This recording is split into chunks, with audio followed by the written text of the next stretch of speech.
The Wilgenhof saga could soon end up in the High Court. We get the latest from Nicola Theron of the Association for the Advancement of Wilgenhof Residents. Welcome, Nicola. Good afternoon, Chris. Nicola, the association has sent a letter of demand to the University Council. Please tell us what demands are contained in that letter. Yes, thank you, and good afternoon also to the viewers and listeners. The letter of demand was sent on Friday, the 20th of September, just before the long weekend. And essentially what the letter of demand wants is a decision communicated by the Stellenbosch University to immediately cease the closure, which has been accepted now, the recommendation by the council. So the letter of demand asks that does not go ahead.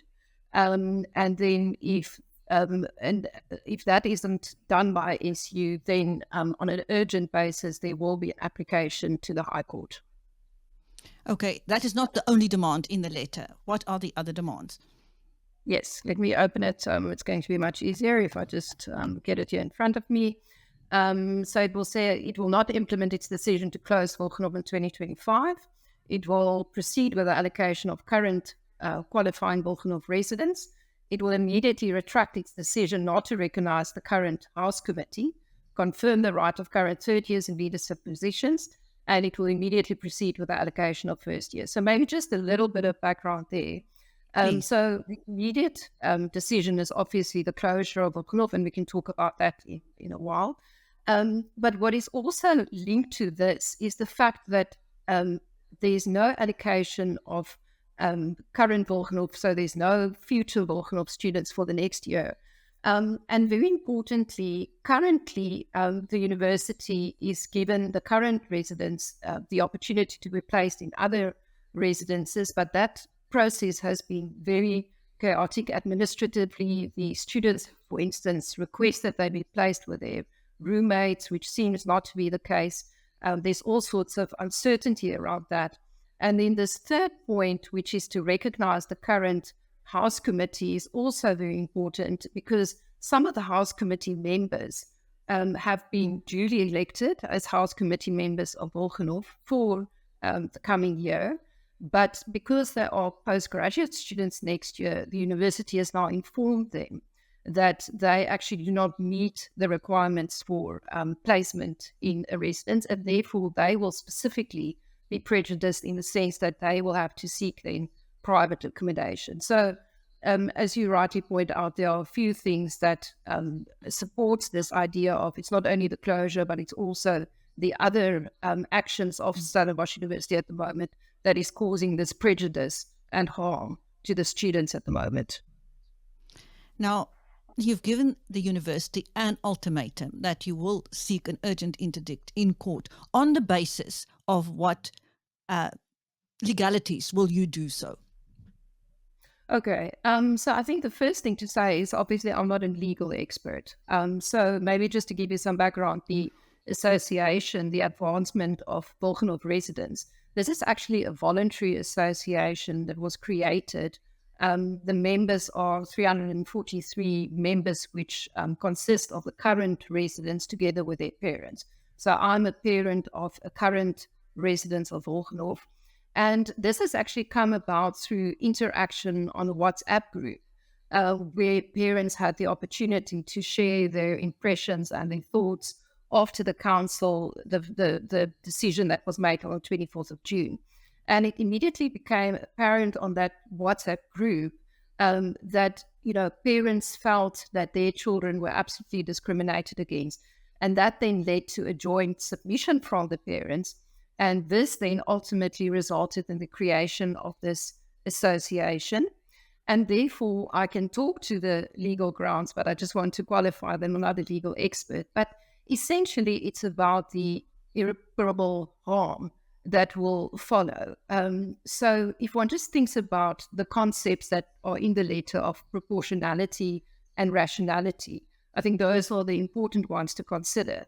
The council has made a decision that will have very far-reaching consequences in terms of harm on the current students. And the remedy is completely disproportional to the findings of the original report. We can also talk about that. But if one just practically think about it, you're going to close a residence for a whole year. These students will have to now be integrated at a best case scenario in a completely different res. The res will have to find accommodation in private. And that is simply not proportional to the harm that was identified, and which we think in any case was not properly researched in that first report. And then this can't be a rational decision either. If one thinks about the psychological and the trauma impact on these, what are essentially children really, they are young adults, but they are children. And if one just looks at the way it impacts on their academic career, the uncertainty, then that also doesn't seem rational. And finally, the harm to the university. What exactly is the harm to the university in keeping it open for another year, implementing transformation process? That has to be balanced against the harm to the student, which is really real in terms of academic, psychological, the communities that they formed. So that is the legal basis for this application. A court will have to decide on those issues in terms of the administrative law of this country. So you've given the council a deadline. When does that deadline expire?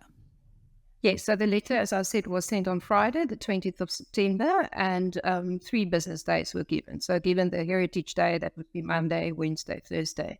So the university will have to respond as a matter of urgency.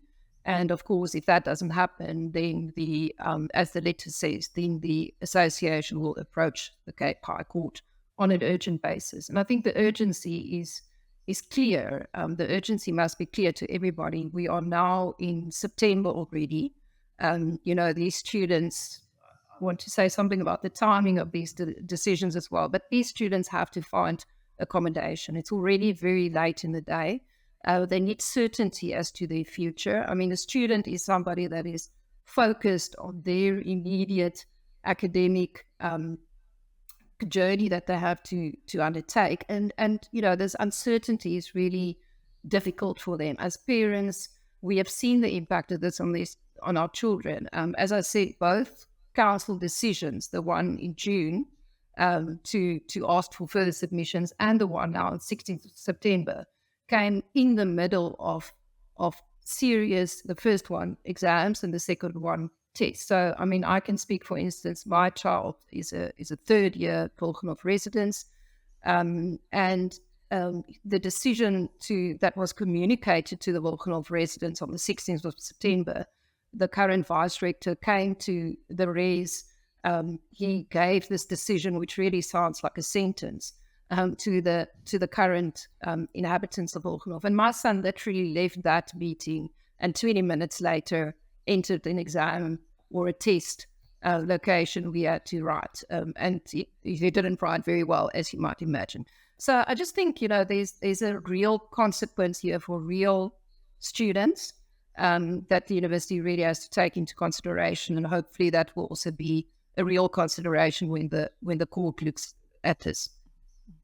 Now, for some of our viewers who may not know the whole Wilgenhof saga, may I take you back to the beginning? Tell us what sparked the scandal and the investigation that was instituted. Yes. Look, I think the important thing is, I'll take you through the milestones now, but I think it's common cause that Wilgenhof is actually the oldest residence in South Africa. It was begun in 1903. So there is obviously a very specific history to Wilgenhof, and it is intertwined with the history of the university. As we know in South Africa, not all parts of our history is acceptable. That's completely accepted, I think, also by the current Wilgenhoffers. So during February 24, 2 so-called rooms were discovered with certain memorabilia and things that obviously looked shocking. It was portrayed in the media as, these are practices that are ongoing, words like racism, white supremacy, torture, these words were bandied about in the press, and the impression was certainly created that these are ongoing. So I just want to interject there by saying that in the letter that was written on behalf of this association, it is clearly stated that current residents, they say that these practices have already stopped. So, that is also something where we feel there hasn't been enough investigation. But nevertheless, there was then a panel appointed by the university, which is fair, given, the rooms that were discovered or the expose in the media. I think it was fair for the university to appoint a panel. And that report was then released somewhere in June. And the recommendation there, as then accepted by the rector, was for the closure of Wilgenhof. Now, I don't know if you've seen the initial report, but certainly just from a Wilgenhof perspective, we feel that there's been very, very superficial interaction with Wilgenhoffers themselves. So nobody from the university came to Wilgenhof. They didn't interact with the Wilgenhoffers. Very, very superficial interaction. And, the views of the current Wilgenhoffers of a transformed race already, where they all belong, where the values of critical thinking, individuality, respect are all their lived experience, that was not taken into account in terms of that report. But importantly, the council then had a meeting to accept the recommendation from the rector on the 24th of June. And it seems the council was not convinced at that stage that closure is the correct remedy. And that's why then on the 24th of June, they asked for further submissions, which one could give until the 31st of July. Now, we as parents, I in my personal capacity made submissions, and I understand that these submissions, also from the current Wilgenhoffers, even from a group of coloured ex-Wilgenhoffers, that those contained real and practical propositions and proposals for transformation. And this is what we also say in the letter, is that the current residents, and one must bear in mind, these sons, children, boys have been born in a democratic South Africa. They've been born 2001, 2002, 2003. They have not been raised in apartheid South Africa. They are used to diverse communities. They want to transform the race as far as it is within their powers to do that. Obviously, they can't be held responsible for things that happened in the past. But nevertheless, council then apparently considered these submissions, and then, it was really shocking to us on the 16th of September to think that council, at the time in June, didn't make the decision to close the race. But now, on the 16th of September, much later, they then come with this, very, very extreme recommendation to close Wilgenhof, which to us just doesn't make sense. Not as parents, not as current Wilgenhoffers. As I said, they are committed to a transformation journey that can happen with Wilgenhof open. It's not convincing. The reasons given by the university doesn't seem to really support this extreme remedy of closure. We don't understand why that is rational. Meanwhile, what are the sentiments being shared by former and current Wilgenhoffers? Yes, I think there's an absolute sense of shock. I think it's human to always hope that, the worst may not happen. I think there was really strength in the submissions that were made on behalf of current Wilgenhoffers, where they tried to really illustrate to the council through their submissions, this whole idea of a transformed race that already is the case in their views. It's not my opinion, it's the opinion of the current Wilgenhoffers. The parents emphasized, for instance, the psychological effect it would have on their children.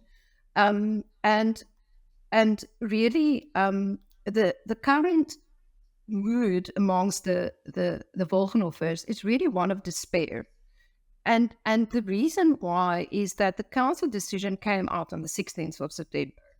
They understand, they are members of this association for the Advancement of Wilgenhof Residents. They understand there's a court application.